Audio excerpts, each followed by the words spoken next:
बिस्मिल्लाहिर्रहमानिर्रहीम, अस्सलाम वालेकुम। कैपिटल टॉक में खुश आमदेद। आज की गुफ्तगू का आगाज़ एक इंतहाई अफसोसनाक ख़बर से। सेनेट के साबिक़ रुकन जनाब हदायतुल्लाह ख़ान साहब जो हैं वो आज अपने इलाके में एक बम धमाके में अपने कुछ साथियों समेत शहीद हो गए हैं। जो हदायतुल्लाह ख़ान साहब हैं ये 6 साल तक सेनेट के रुकन रहे और जो इनकी आखिरी तकरीर थी सेनेट में जो कि जनवरी 2024 में हुई 8 फरवरी के इलेक्शन से सिर्फ चंद दिन पहले, और उस वक्त इनकी सेनेट की जो मुद्दत है उसके ख़त्म होने में भी कुछ दिन बाकी थे। तो जो इनकी आखिरी तकरीर थी वो ज़रा सुने कि आखिरी तकरीर सेनेटर हदायतुल्लाह ख़ान साहब क्या कह रहे थे। पिछले 2 दहाइयों में हमारे फाटा के तकरीबन 55,000 लोग शहीद हुए। 2 हफ्ते में मैंने 9 FIRs कटवाई है जो मुझे धमकियां मिली है। कल रात को भी मुझे लेटर मिला है इस्लामाबाद में। बाजोड़ में खुदकश हमला हुआ, कितने लोग शहीद हुए? 93 लोग। अब इससे ज्यादा और हालात किस तरह खराब किए जाए? दाइश के खुलेआम पंपलेट्स लगे हुए बाजोड़ में, अब आके देखे ना एक दिन। हम मर रहे हैं तो कोई बात नहीं, हम मर रहे हैं तो कोई बात नहीं। हदायतुल्लाह ख़ान साहब जो हैं वो कह रहे थे कि उनको इस्लामाबाद में भी धमकियां मिलती हैं और वो दाइश का जिक्र कर रहे थे। तो उन्होंने 90 FIR दर्ज करवाई, यानी कि उनको जो धमकियां मिल रही थी तो वो उनको पुलिस और सिक्योरिटी एजेंसीज के नोटिस में लाने के लिए बाकायदा FIR दर्ज करवाते थे। और फ्लोर ऑफ द हाउस पे जनवरी 2024 तक उन्होंने 90 FIR दर्ज करवाई हैं, कुछ FIR उसके बाद भी दर्ज करवाई हैं। तो यकीनन ये एक अफसोसनाक वाक़या, लेकिन एक सवाल पैदा होता है कि जो खैबर पख्तूनख्वा की हुकूमत है और जो सिक्योरिटी एजेंसीज़ हैं वो एक इतनी अहम शख्सियत जिसने 90 FIR दर्ज करवाई अपने धमकियों के ख़िलाफ़, तो उनकी ज़िंदगी जो है वो इतनी आसानी से चली गई आज। ये बड़ी अफसोसनाक बात है और इससे बहुत से सवालात पैदा होते हैं कि ये जो खैबर पख्तूनख्वा में एक नए फ़ौजी ऑपरेशन की बात हो रही है, क्या ये ऑपरेशन अब नागज़ीर नहीं हो गया? और हदायतुल्लाह ख़ान साहब जो हैं उन्होंने तो अपनी तकरीर में दाइश का जिक्र किया था, लेकिन आजकल कुछ और भी तंजीमों का जिक्र हो रहा है। तो गुफ्तगू के लिए हमारे साथ मौजूद हैं राना सनाउल्लाह ख़ान साहब, वज़ीर आज़म के मशीर बराए सियासी अमूर हैं, और उनके साथ मौजूद हैं तहरीक इंसाफ के सीनियर रहनुमा और कानूनदान जनाब सेनेटर बैरिस्टर अली ज़फ़र साहब। आप दोनों का बहुत बहुत शुक्रिया। सबसे पहले मैं हदायतुल्लाह ख़ान साहब से ही गुफ्तगू का आगाज़ करूँगा। अली ज़फ़र साहब, आपके वो साथी भी रहे, आज वो इस दुनिया में नहीं रहे, लेकिन आपको लगता नहीं है कि जो वो बातें फ्लोर ऑफ द हाउस पे कहते थे अपने इलाके की सूरत हाल के बारे में, उनकी बातें सच साबित हो गई और वहाँ पे सिचुएशन को बेहतर करने के लिए कुछ ना कुछ तो करने की ज़रूरत है? जी बिल्कुल। सबसे पहले तो ये बड़ा खौफनाक और बड़ा अफसोसनाक वाक़या है, और उनकी फैमिली के साथ भी, और उनके जो लवाकीन हैं और जो उनकी दोस्त यार लोग हैं उन सब से मैंने बात भी की है और करता भी रहूँगा। बहुत अफसोस हुआ। मैं तो बहुत अच्छी तरह जानता था उनको, उनके साथ 3.5 साल गुजारे, और उन्होंने फ्लोर ऑफ द हाउस पे नहीं बल्कि हमारे साथ ज़ाती गुफ्तगू में भी ये कहते रहते थे कि ऑलरेडी मैं सर्वाइव कर चुका हूँ कुछ अटैक्स, मैं FIRs भी दर्ज कर चुका हूँ, लेकिन मेरी कोई सुनाई नहीं हो रही, क्योंकि उनका कहना था कि वहाँ जो लोग हैं उनकी जानों का किसी को ख्याल नहीं, किसी को दुख नहीं, कोई इसको सीरियस नहीं लेता। तो ये एक बहुत वाक़या ऐसा हुआ है जिस पे मेरा ख़्याल है कि अब एक एक्शन प्लान करना चाहिए। और आपने बड़ा ज़िक्र किया जो एंटी टेररिज्म ऑपरेशन है उसका भी। अब मेरा ख़्याल है इसीलिए हम कह रहे हैं कि ये सारी चीज़ को देखने के लिए आपको पार्लियामेंट को लेना पड़ेगा अपने एतमाद में, और फिर कोई एक्शन का प्लान करें।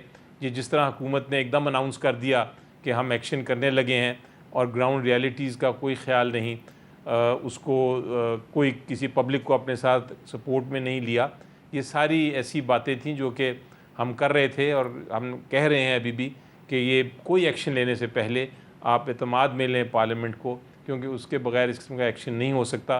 और आज ये जो हौलनाक वाक़या हुआ है ये उसका एक तरह से एक दिखाया है हमें कि क्या हमें करने की ज़रूरत है और क्या नहीं करने की ज़रूरत। ये बहुत बड़ा एक हमारा अलमिया है। राना सनाउल्लाह साहब, आप इत्तेफाक करेंगे अली ज़फ़र साहब से कि अगर ऑपरेशन करना है खैबर पख्तूनख्वा में तो तमाम पॉलिटिकल पार्टीज़ को एतमाद में लेने की ज़रूरत है? जी बिल्कुल, इसमें कोई दूसरी राय नहीं हो सकती कि पार्लियामेंट को इस जो इस्तेहकाम का जो ऑपरेशन का फ़ैसला किया गया है, पार्लियामेंट को उसमें एतमाद में जो है वो लेना चाहिए, नहीं बल्कि लिया जाएगा। गवर्नमेंट ने जिस दिन ये फ़ैसला किया, देखिए गवर्नमेंट पहले कोई फ़ैसला करेगी और उसके बाद ही फिर पार्लियामेंट में उसके ऊपर जो है वो राय लेगी। तो जो अज़्म इस्तेहकाम ऑपरेशन है उसकी ज़रूरत तो है। ये आज का जो वाक़या है इंतहाई अफसोसनाक है, इंतहाई खौफनाक है, और अल्लाह ताला हिदायतुल्लाह ख़ान को बरीक़ रहमत करे, उनकी फैमिली को जो है वो सब्र जमील अता फ़रमाए। इस तरह के वाक़यात जो है वो रोज़ हो रहे हैं। फोर्सेस के लोग जो है वो रोज़ वहाँ पे जो इंटेलिजेंस बेस्ड ऑपरेशंस हैं उनमें शहीद हो रहे हैं, सेक्रीफाइसेस जो है वो दे रहे हैं। तो वहाँ पे इस अज़्म इस्तेहकाम ऑपरेशन की ज़रूरत है, और मैं समझता हूँ कि अपोजिशन को भी उसकी मुखालफत नहीं करनी चाहिए। हाँ, अगर उनकी कोई राय है, वो राय जो है वो पार्लियामेंट के अंदर भी और बाहर भी वो दे सकते हैं, और उससे गवर्नमेंट को इस्तिफ़ादा करना चाहिए, किया जाएगा इंशाल्लाह। अब एक और इशू है जी, मैं वो उसको ज़रा फोकस करूँगा। बहुत से इश्यूज़ पे आज हमने बात करनी है। आपने रिसेंटली देखा कि अमरीकी ऐवान नुमाइंदगान की तरफ से पाकिस्तान के 8 फरवरी के इलेक्शन के बारे में एक रेजोल्यूशन मंजूर की गई। उस पर काफ़ी तनकीद हो रही है पाकिस्तान में, और उसके मुकाबले पे पाकिस्तान की पार्लियामेंट से भी एक करारदाद मंजूर करवाई गई है। लेकिन उस अमरीकी ऐवान नुमाइंदगान की करारदाद में जो बात की गई है वो ये है कि जी इलेक्शन जो है इसका ऑडिट होना चाहिए और इसकी इंक्वायरी होनी चाहिए। अब पाकिस्तान में बहुत सी तंजीमें जो हैं वो इसका ऑडिट कर रही हैं। कुलेशन 38 जो कि पतन के प्लेटफॉर्म से एक कुलेशन है मुख्तलिफ तंजीमों का, इसकी एक ऑडिट रिपोर्ट रिलीज़ की गई है, और मेरे सामने उनकी प्रेस रिलीज़ है जो उन्होंने आज ही जारी किया। ये बड़ी इंटरेस्टिंग है। इसमें कौमी असम्बली और सूबाई असम्बली के कुछ हलके जो हैं उनका ऑडिट किया गया, और ऑडिट किया गया है इलेक्शन कमीशन ऑफ पाकिस्तान की वेबसाइट पर जो मौजूद मवाद है वहाँ से उस मवाद को ऑडिट किया गया। और ये जो वेबसाइट है वो ये कह रही है जी कि NA 125 लाहौर समेत सूबाई असम्बली के कई जो हलके हैं वहाँ पे फॉर्म 45 के बगैर ही इलेक्शन रिज़ल्ट का ऐलान किया गया है, जो कि वेबसाइट पे भी मौजूद है, विनर्स विदाउट फॉर्म 45। और जो सूबाई असम्बली के जिन हलकों का जिक्र किया गया कि जहाँ पे फॉर्म 45 के बगैर इलेक्शन कमीशन ने ऐलान किया है रिज़ल्ट का, वो हैं PP 146, 148, 150, 150, 151, 152, 153, 154, 156, 157, 159, 160, 162, 163, 164, 166, 167, 170, 172, 173, 174। यहाँ पे फॉर्म 45 के बगैर इलेक्शन वेबसाइट पे डाला है इलेक्शन कमीशन ऑफ पाकिस्तान ने। अब मेरा अली ज़फ़र साहब आपसे सवाल है कि आपका तो मौक़िफ़ यही है, लेकिन अगर पतन जो है, तंजीम जो पतन है और कुलेशन 38 ये इलेक्शन कमीशन की वेबसाइट से ही मटीरियल निकाल के और एक बेकायदगी का इंकशाफ कर रहे हैं, तो आप लोग जो इलेक्शन पे इतराज़ात करते हैं तो आप ये चीज़ें किसी अदालत में अभी तक पेश क्यों नहीं कर सके? ये देखें, इशू ये है कि हम तो अदालत में पेश करना चाहते हैं, बल्कि हमने तो पहले हाई कोर्ट को रुजू किया कि आप इसको डायरेक्टली अपनी आइनी जो आपका इख्तियार है आर्टिकल 199 का, उसके तहत इसका फ़ैसला कर लें। लेकिन अदालत ने कहा कि ये चूँकि इलेक्शन ट्राइब्यूनल्स का मामला है वो सुनेंगे। पहले उन्होंने हमें इलेक्शन कमीशन को भेज दिया।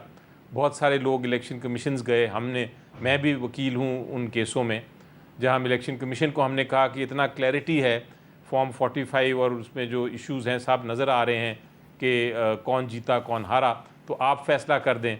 इलेक्शन कमीशन ने कहा नहीं, हम फ़ैसला नहीं करेंगे, आप इलेक्शन ट्रिब्यूनल में जाएं। उसके बाद हम सुप्रीम कोर्ट भी गए। सुप्रीम कोर्ट ने भी वो पिटिशन एक पेंडिंग है, उस पर कोई फ़िलहाल समाअत नहीं हुई, लेकिन कुछ पिटिशनें जो लगी इंडिविजुअल वो सुप्रीम कोर्ट ने वापस भेज दी कि आप इलेक्शन ट्रिब्यूनल के पास जाएं। जब इलेक्शन ट्रिब्यूनल के पास गए हम, तो वहाँ जज साहिबान का कहा गया हाई कोर्ट के चीफ जस्टिस ने कि ये वाले जज साहब सुनेंगे। इलेक्शन कमीशन ने उन जज साहिबान के ऊपर इतराज़ कर दिया। वो इतराज़ का फ़ैसला जब हुआ, उसको चैलेंज किया गया इलेक्शन कमीशन के फ़ैसले को। हाई कोर्ट ने कहा कि नहीं, हम खुद ट्रिब्यूनल का फ़ैसला करेंगे। वो ऑर्डिनेंस ले आई हुकूमत कि नहीं, हम रिटायर्ड जजेस लगाएंगे। वो ऑर्डिनेंस को चैलेंज किया गया, उसको भी ऑर्डिनेंस को भी सस्पेंड कर दिया गया हाई कोर्ट ने। अब वो एक्ट ले आए हैं, एक नेशनल असेंबली ने एक्ट पास कर दिया है कि रिटायर्ड जजेस हम लगाएंगे, और जो इलेक्शन कमीशन ऑफ पाकिस्तान लगाएगा ट्रिब्यूनल के तौर पे।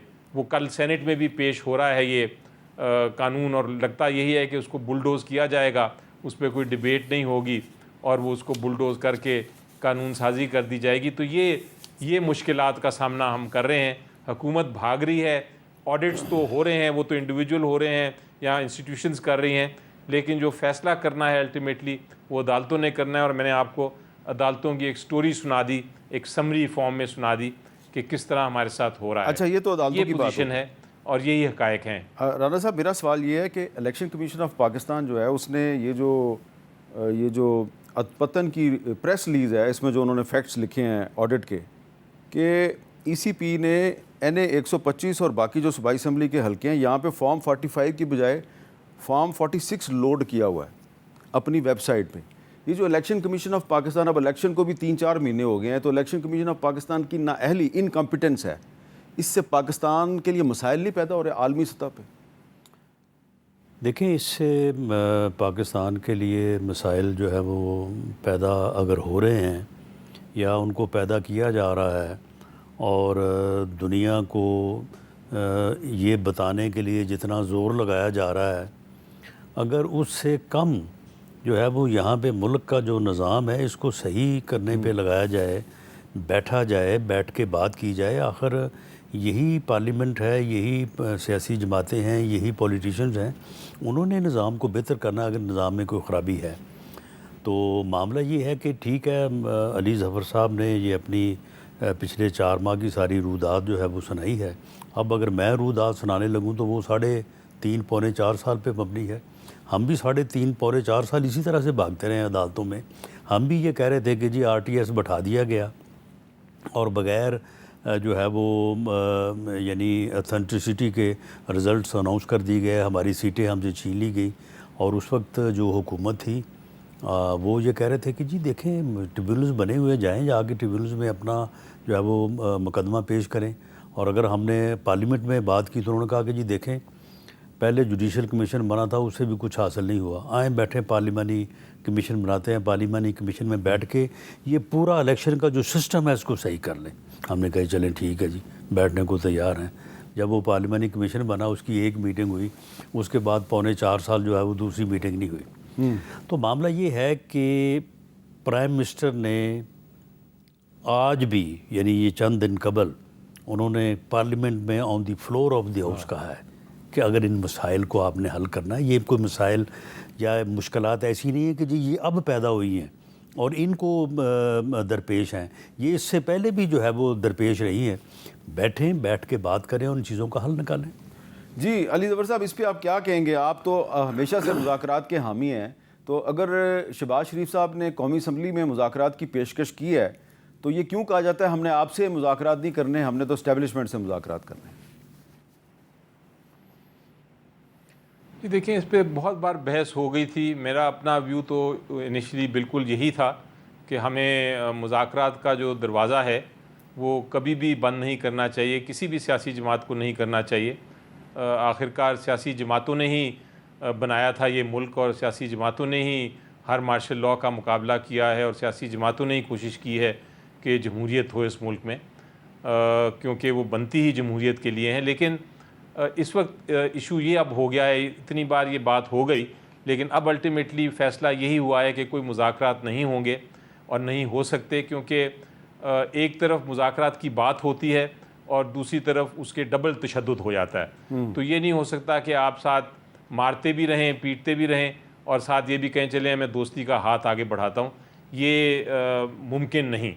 तो ये जब नज़र आता है कि ये एक तरफ मुज़ाकरात की बात होती है, अगले दिन 6 नए केसेस बन जाते हैं। अच्छा, यहाँ पे आपने एक बड़ी अहम बात की है, जलसा करने की कोशिश अली ज़फ़र करते हैं। साहब, अली ज़फ़र साहब, आपने फरमाया कि अब ये फैसला हो गया कि अब मुज़ाकरात नहीं होंगे, लेकिन बैरिस्टर गौहर साहब के बकौल तो इमरान खान साहब ने महमूद अचकज़ई साहब को इजाज़त दी है कि आप मुस्लिम लीग नून से भी मुज़ाकरात करें और पीपल्स पार्टी से भी मुज़ाकरात करें।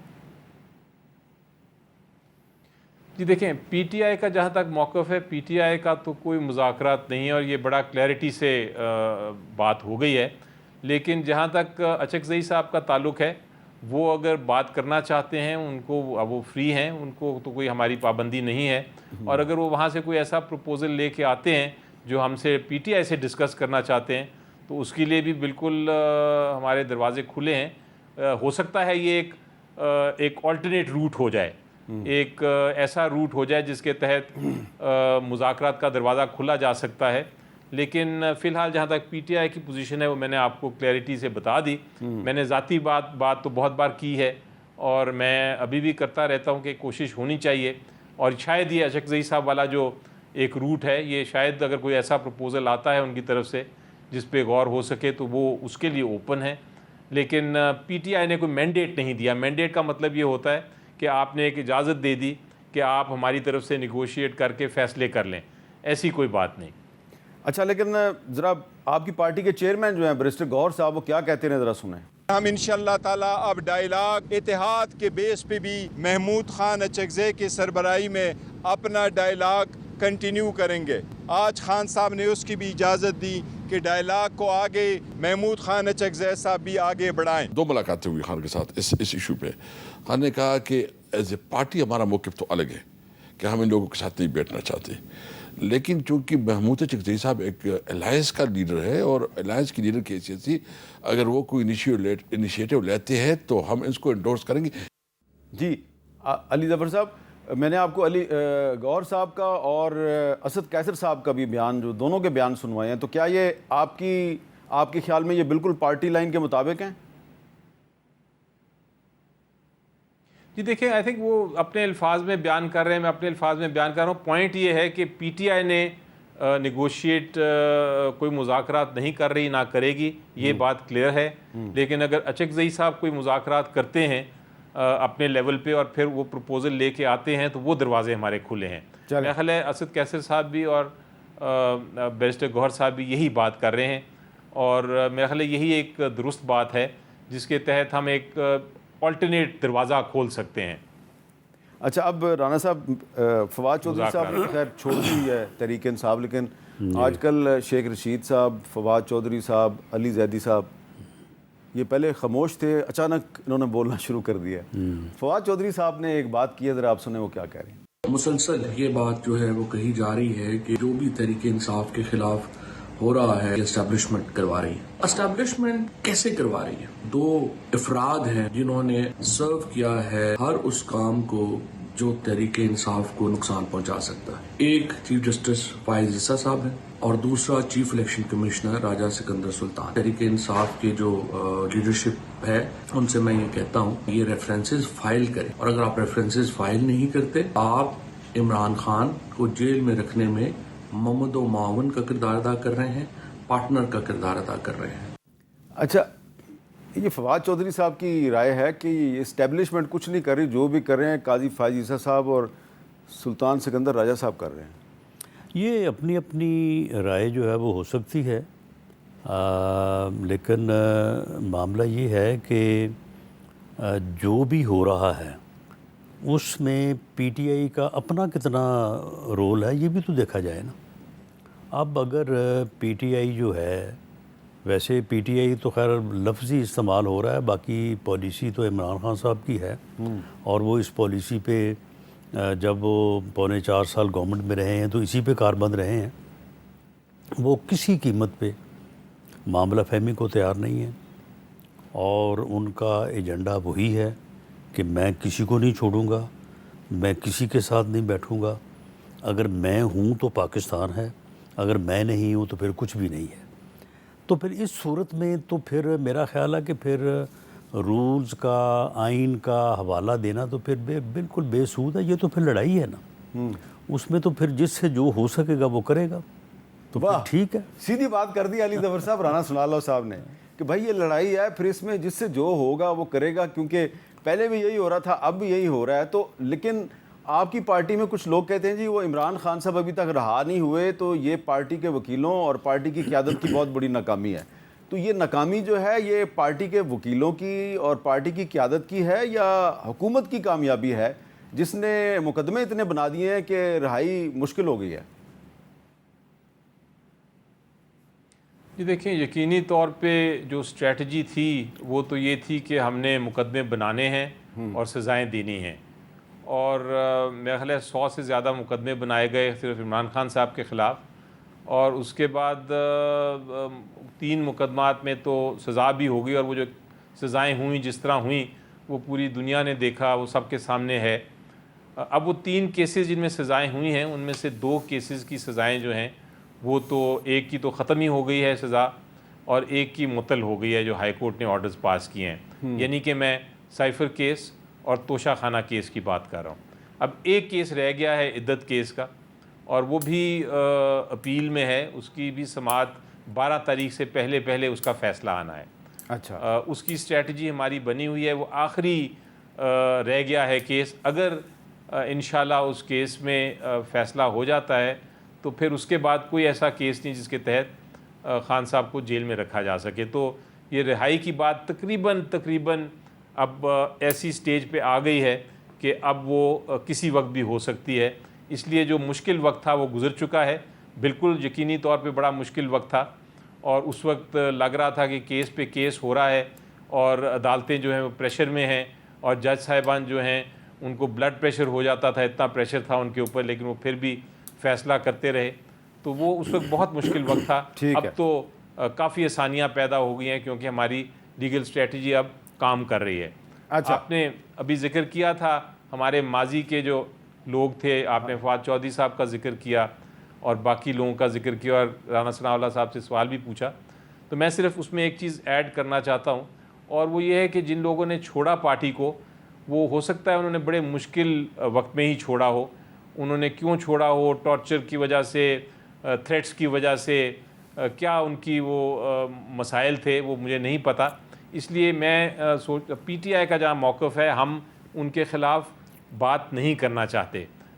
हम उनके बारे में कोई मज़ीद बात नहीं कर सकते। हो सकता है कल को वो पार्टी ज्वाइन करें ना करें, वापस लिया जाए ना लिया जाए, वो फ़ैसले होंगे जब खान साहब बाहर आएंगे। लेकिन फ़िलहाल उनको मैं समझता हूँ कि उनको अगर वो कोई बात करते भी हैं तो उसमें हमें रिस्पॉन्ड नहीं करना चाहिए। ठीक है। आपने कहा कि इमरान खान साहब की रिहाई बहुत करीब है और एक केस रह गया जिसमें उनको सज़ा हुई है, आपकी स्ट्रेटजी मुकम्मल है, लेकिन ये जहाँ जो राना सनाउल्लाह साहब बैठे हैं इनकी भी एक स्ट्रेटजी है। ज़रा मैंने एक ब्रेक लेनी है, लेकिन ब्रेक लेने से पहले ज़रा इनकी स्ट्रेटजी की एक झलक आपको दिखाता हूँ। नए मुकदमात भी कायम हो रहे हैं, सुना गद्दारी का मुकदमा भी बना रहे हैं। जी बिल्कुल, नए मुकदमात भी कायम होंगे। केस नया भी बन सकता है, कोई इधर उधर से जो है वो कोई तलाश किया जाए तो वो निकल भी सकता है, और ये कोशिश तो होनी चाहिए होगी कि वो जितना ज़्यादा अरसा मेहमान रहे उतना बेहतर है। एक ब्रेक के बाद दोबारा मिलते हैं।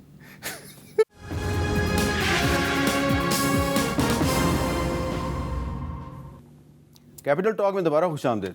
ब्रेक से पहले मैंने आपको राना सनाउल्लाह साहब के 2 क्लिप सुनवाए, और एक क्लिप में राना साहब कह रहे हैं कि उनका इमरान खान साहब के बारे में ये कहना था कि जितना अरसा भी हुकूमत उनको सरकारी मेहमान बना सकती है उसकी कोशिश ज़रूर की जाएगी। तो राना साहब, कोई नया मुकदमा भी है इन प्रोसेस? देखें, अली ज़फ़र साहब जो हैं वो, मैं उनकी मामला फहमी और उनके जो ज़ाती तौर पे जो उनके जज्बात या उनको पॉलिटिक्स की जो समझ है उससे मैं पूरी तरह से वाकिफ़ हूँ। लेकिन बहरहाल वो अब उनकी पार्टी का एक तकाज़ा भी है, प्रेशर्स भी होते हैं, तो वो ये कह रहे हैं कि जी मुश्किलात ख़त्म हो गई हैं, अच्छे दिन आने वाले हैं। तो मैं उनसे यही अर्ज़ करूँगा कि दिल के खुश रखने को गालिब ये ख्याल अच्छा है। अच्छा, इतना ही है। इतना ही। जी अली ज़फ़र साहब, इसका क्या जवाब देंगे आप? मैं इसका ये कहूँगा जी कि देखें, मैं ये राना सनाउल्लाह साहब से एक्सपेक्ट नहीं करता इस तरह की बात। और उसकी वजह यह है कि इन्होंने ख़ुद एक बड़ा मुश्किल वक्त देखा था, इनके ख़िलाफ़ एक झूठा मुकदमा बना था। तो मैं वो दोबारा नहीं देखना चाहता। मुकदमा भी बना था तो मैंने आपके प्रोग्राम पे मैंने कहा था कि बिल्कुल गलत है, ये नहीं होना चाहिए। लेकिन जब एक शख्स अपना ज़ाती तौर पे ये झूठा मुकदमा गुजार चुका हो तो फिर उनको चाहिए कि वो दूसरों के लिए भी सही सोच एक तरह से सोचें भी और उसको एक्ट भी करें। और मशीर हैं माशाल्लाह प्राइम मिनिस्टर के, तो उनसे उनकी जब मैं ये बात सुनता हूँ इस तरह की बात, तो मैं ज़रा थोड़ा सा सोचता हूँ कि हम किस तरफ जा रहे हैं। हमारा मुआशरा जो है आइन का बात नहीं कर सकते, हम रूल ऑफ लॉ की बात नहीं कर सकते, और डायरेक्टली इस तरह की बात ज़ेब नहीं देती मेरा ख़्याल से। तो मैं इसको एक तरह से मजाक समझ के आगे उसको इग्नोर कर देता हूँ। लेकिन मेरा यकीन है कि इंशाल्लाह अब अदालतें भी आप देख रहे हैं कि जो हमारे जज साहिबान हैं वो भी एक तरह से बाहर आ गए हैं अपने क्लोजेट से, और वो कह रहे हैं, ओपनली कह रहे हैं कि हम ये थ्रेट्स जो हैं हम नहीं मानेंगे। अभी रिसेंटली एक जजमेंट भी आई है लाहौर हाई कोर्ट से, जहाँ ये कहा गया है कि हम लोअर जुडिशरी के साथ भी किसी किस्म की इंटरफेरेंस बर्दाश्त नहीं करेंगे। तो ये जो मामलात हैं अब तब्दीली की तरफ जा रहे हैं। इसीलिए मैं कह रहा हूँ मेरी नज़र में अब एक नई रोशनी नज़र आ रही है सामने, और इंशाल्लाह मुश्किलात ख़त्म होने जा रही हैं। अच्छा राना साहब, ये गालिब का ख्याल नहीं है, ये मेरा अपना एक्सपीरियंस है। जी राना साहब, अब जी बहरहाल अली साहब का गालिब का ख्याल नहीं है, अली ज़फ़र साहब का अपना ख्याल है, लेकिन मेरे ख़्याल में ये दिल के खुश रखने के लिए ही अच्छा है। देखिए मामला ये है कि अली ज़फ़र साहब बड़े मामला फ़हम हैं। दो ही रास्ते, एक रास्ता है तसादम का। तसादम का जो रास्ता है उसमें तो जब एक फ्रीक दूसरे को एम्पावर कर लेगा तो फिर ही कोई रिज़ल्ट निकलेगा। और दूसरा रास्ता है अफ़हाम व तफ़हीम का। अफ़हाम व तफ़हीम का रास्ता उस वक्त ही निकलेगा जब आप बैठेंगे, बैठ के बात करेंगे, बात को आगे लेके चलेंगे। अब मामला ये है कि ये बात मैंने एक से ज़्यादा मरतबा की आपके जो है वो प्रोग्राम में की कि जी हमें बैठना चाहिए, हमें बात करनी चाहिए, हमें जो है वो डायलॉग करना चाहिए। जमहूरियत और ख़ास तौर पे पार्लिमानी जमहूरी सिस्टम शुरू ही यहाँ से होता है, डायलॉग से बात जब शुरू होती है। उसके बाद कहा गया कि जी देखें ये तो आप टॉक शोज़ में बात कर रहे हैं, टॉक शोज़ की बात तो कोई इतनी सीरियस बात नहीं होती, आप कोई इसके ऊपर कोई जो है ना वो वाज़ेह बात करें, कोई आपकी पार्टी आपकी लीडरशिप जो है वो कोई मौक़िफ़ इख्तियार करे।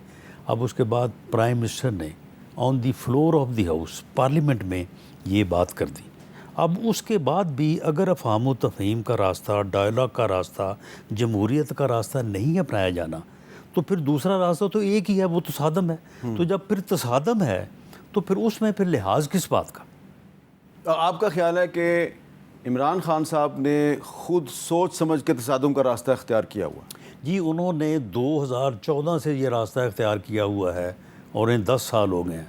मेरा ख्याल है कि उनके हाँ इसके अलावा कोई और रास्ता है ही नहीं। लेकिन अली ज़फ़र साहब पीटीआई जो है उनको समझा सकती है या उन्हें इस बात पे ला सकती है, लेकिन मेरा ख्याल है कि अली ज़फ़र साहब या इन जैसे लोग जो हैं वो भी बिलाखिर जो है वो मायूस हो गए हैं या नाकाम हैं। जी अली ज़फ़र साहब, इसको कैसे रिस्पॉन्ड करेंगे आप? देखिए मैं तो इस पे एक मुझे मुहावरा याद आ रहा है, बड़ी फेमस सेइंग, कि जब आप इंसाफ की जंग लड़ें तो फिर वाकई आपको मिडिल ग्राउंड नहीं होती, फिर आपने जंग ही लड़नी होती है। तो हम लड़ रहे हैं इंसाफ के लिए, हम किसी से पर्सनल नहीं हैं, ना कोई हमने किसी के ख़िलाफ़ एजेंडा बनाया हुआ है या किसी ख़ास सियासी जमात के ख़िलाफ़ कोई है इंतकाम लेने की बात। हम सिर्फ लड़ रहे हैं इंसाफ के लिए, और इंसाफ के जो जब आप इंसाफ के लिए लड़ें तो फिर आप उसके बाद कोई मिडिल ग्राउंड नहीं होती उसमें। आपको या इंसाफ लेना है, रूल ऑफ लॉ कायम करना है, या आपने नहीं करना। अगर आप कॉम्प्रोमाइज़ कर लेंगे रूल ऑफ लॉ के ऊपर तो फिर आप एक तरह से वो स्टेटस को के साथ मिल जाएंगे। और जो पाकिस्तान में हम देखते रहे हमेशा से हम भी उसी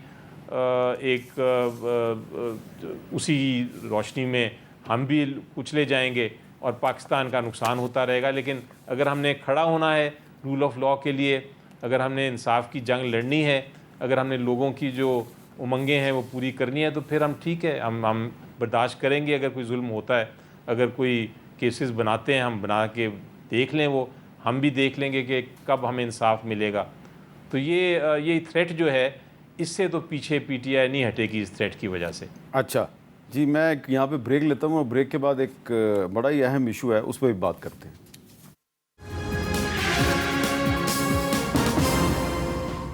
कैपिटल टॉक में दोबारा खुश आमदीद।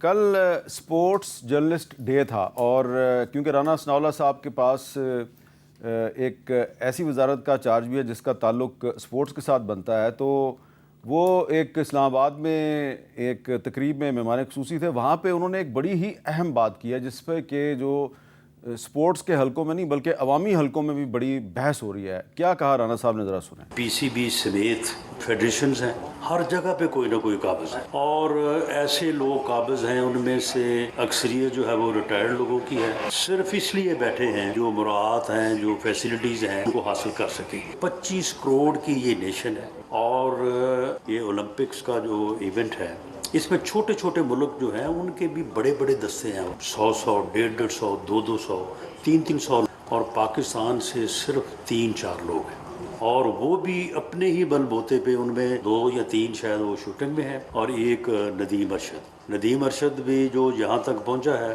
तो उसमें मेरा नहीं ख्याल कि किसी फेडरेशन का या किसी अदारे का कोई तल्लुक वास्ता है, वो खुद उसने मेहनत की। अच्छा, ये जो राना साहब ने बात की है ना कि 25 करोड़ की आबादी है पाकिस्तान की और जो ओलंपिक हो रहे हैं उन ओलंपिक्स में 3 या 4 लोग जो हैं वो पाकिस्तान की नुमाइंदगी कर रहे हैं और छोटे छोटे ममालिक जो हैं उनके जो दस्ते हैं खिलाड़ियों के, उसमें किसी में 100 खिलाड़ी हैं, किसी में 150 खिलाड़ी हैं। तो राना साहब, ये आपने बात तो कर दी है और आपका शुक्रिया कि आपने बात बड़ी खोल के लोगों के सामने रखी है। लेकिन ये मैं देख रहा था, फिर आपकी गुफ्तगू सुनने के बाद मैंने भी देखा Pakistan Olympic association, Pakistan hockey federation, squash federation, बहुत सी एसोसिएशनें मैंने भी देखी हैं। तो इसमें वाकई बहुत से रिटायर्ड लोग हैं, लेकिन उनके साथ साथ कुछ सियासतदान भी हैं इसमें, हमारे दोस्त। तो ये कोई यहाँ पे ऑपरेशन क्लीन अप नहीं होना चाहिए कि प्रोफेशनल लोग यहाँ पे आएँ और अगला ओलंपिक जो है उसमें कम से कम पाकिस्तान के 50 एथलीट तो जाएँ ना? जी बिल्कुल, ऑपरेशन क्लीन अप भी होना चाहिए और उसके बाद टारगेट्स होने चाहिए कि जो फेडरेशन जो है वो नेक्स्ट इवेंट में जो है वो देखें, ये जो दस्ते में लोग शामिल हैं, ये कोई मेडल जीतने वाली बात नहीं है, ये सिर्फ क्वालिफाई, यानी एक राउंड होता है कि लोग क्वालिफाई करते हैं। क्वालिफाई 50 लोगों ने किया, 100 लोगों ने किया, पता नहीं उनमें से कोई मेडल को ले सके या ना ले सके। यानी हमारी तो हालत इतनी पतली है कि लोग क्वालिफाई नहीं कर रहे, यानी उस स्टेज तक भी नहीं पहुंच रहे। तो जिस फेडरेशन के लोग नेक्स्ट इवेंट में क्वालिफाई ना करें, वो फेडरेशन में जो बैठे लोग हैं वो फारग होने चाहिए।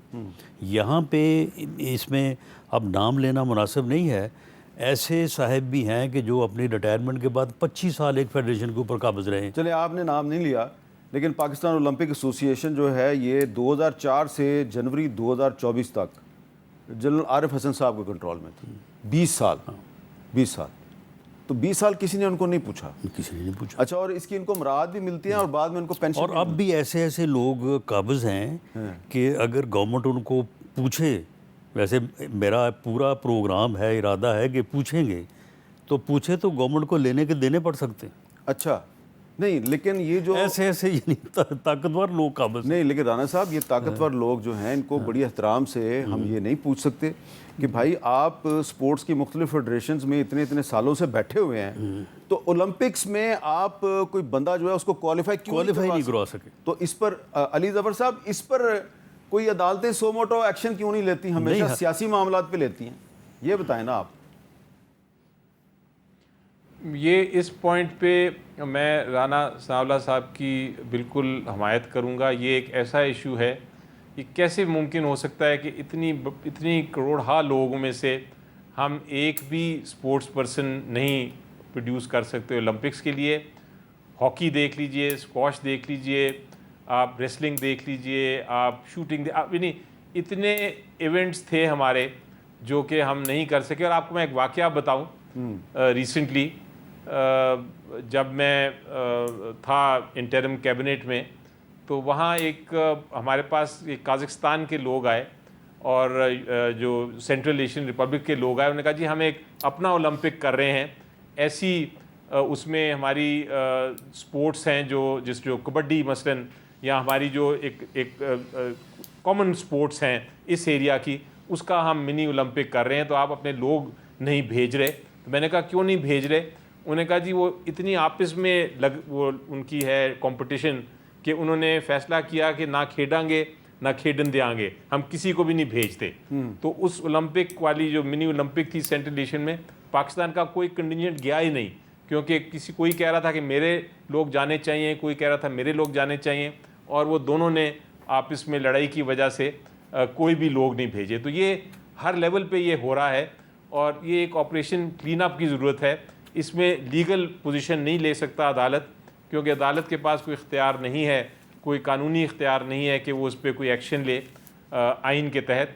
तो ये एग्जीक्यूटिव फ़ैसला है, और ये सेंट्रल, चूँकि हम स्पोर्ट्स एक्चुअली प्रोविंशियल सब्जेक्ट हो गया है, तो ज़रूरी ये है कि जो फेडरल लेवल है और जो हमारी प्रोविंशियल स्पोर्ट्स के अथॉरिटीज़ हैं और हुकूमतें हैं, वो मिल के एक यूनाइटेड इस पे एक्शन लें और प्रोफेशनल्स लेके आएँ। अच्छा, तो ये प्योरली एग्जीक्यूटिव एक्शन है, इसमें कोई कानूनी मुझे नहीं नज़र आती। आपने कबड्डी का जिक्र किया, तो कबड्डी फेडरेशन जो है वो शाफ़े हुसैन साहब के पास है, जो एक सियासतदान है। मैंने जनरल आरिफ हसन साहब का नाम लिया, रिटायर्ड जर्नल है, लेकिन फुटबॉल फेडरेशन जो है 13 साल तक मियाँ अदर साहब उसके सदर रहे, और फिर उसके बाद 14 साल तक मखदूम सैयद फैसल सालेह हयात साहब उसके सदर रहे। तो ये कोई भी हो, रिटायर्ड जर्नल हो या कोई हमारा काबिल एहतराम सियासतदान हो, अगर वो कोई ब्रेक थ्रू नहीं करते किसी भी फेडरेशन में, तो उनको उसकी जान छोड़ देनी चाहिए। राना सनाउल्लाह साहब बहुत बहुत शुक्रिया आपका, और अली ज़फ़र साहब आपका भी बहुत बहुत शुक्रिया। आज़ाद